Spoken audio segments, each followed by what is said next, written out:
هلو هلو، ازيكم يا حلوين؟ وحشتوني.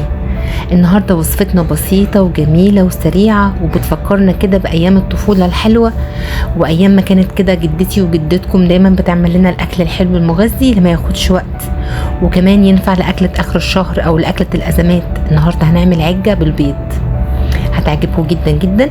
عملنا مع شوية بطاطس محمرة وشوية كده سلطة وشوية جرجير، ونصلي على الرسول ونسمي ونقول بسم الله. في صينية هنزل فيها كده ببصلتين حلوين. انا العجة بتاعتي النهاردة هعملها بسيطة قوي. انتي ممكن اي واحدة فينا تحب تحط لها اي اضافات، ممكن تحط معاها بطاطس، ممكن تحط معاها قرنبيط، ممكن تحط معاها بروكلي، ممكن تحط كل ده. انا النهاردة هعملها بشبت وكزبرة وبقدونس وفلفل الوان وقرن كده فلفل حامي مع البصل وفصين توم. حاجة بسيطة جدا وسهلة قوي وموجودة في كل بيت. لو انتي مزنوقة، لو عايزة تعمليها وجبة على الفطار، عايزة تعمليها وجبة غدا، كله ينفع. انا بصراحة حبيت المرة دي اعملها على الغدا، ما عملتهاش فطار، كنا يوم اجازة وقمت كده من النوم براحتي، فحبيت اعمل كده وجبة تنفع للاتنين. اتغدينا بدري شوية بس قلت كانت حلوة جدا وموفرة. زي ما قلنا نزلت بالبصل وبالفلفل وشوحتهم، وفي نفس الصينية هكمل بقية وصفتي. هنا عندي مقدار 10 بيضات، حطيت ملح وفلفل اسود، حطيت كوباية دقيق في الاول، وحطيت معلقة بيكنج باودر ومعلقة بيكنج صودا ومعلقة من الملح، وهقلب كل ده مع بعض. هقلب الاول وهشوف القوام بتاعي اخباره ايه. انا هخفف دلوقتي القوام بتاعي بكوباية من اللبن اللي هو الحليب. طيب هل القوام هيتظبط بيه؟ طبعا كل واحدة على حسب ما هي عايزة.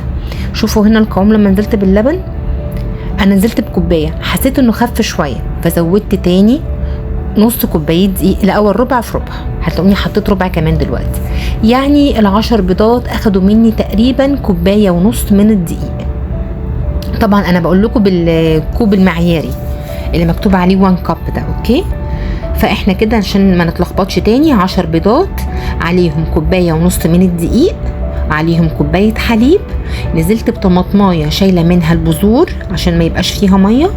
وكان طبعا في الأثناء دي البصل بتاعي مع الفلفل اللي أنا دبلته على النار بردوا، نزلت بيهم على الخليط، وكنت قطعت الخضرة بتاعتي، الشبت والكزبرة والبقدونس.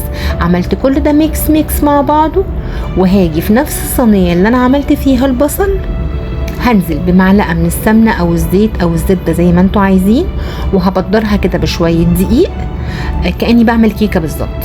ونزلت بقى بالكمية بتاعتي، ولا لا خلاص دخلناها الفرن مسبق التسخين على درجة حرارة 180 فوق وتحت. قعدت تقريبا 20 دقيقة. حمرت معاها شوية بطاطس محمرة، وعملت معاها مطارة شاي بالزعفران، ويا سلام بقى على شوية المخلل. كانت فلافي جدا وكانت جميلة قوي قوي وهشة. فعلا استمتعنا كلنا بالأكلة دي، كانت وجبة ممتعة جدا جدا. أتمنى تكون عجبتكم. لو بتشوفوني لغاية دلوقتي ما ننساش نعمل لايك وسبسكرايب وكومنت حلو، وياريت لو شير. لو بتشوفوني على الانستجرام او التيك توك او الفيسبوك ياريت فولو. بفرح قوي قوي بكومنتاتكم، بحبكم جدا جدا. اشوفكم على خير، باي باي.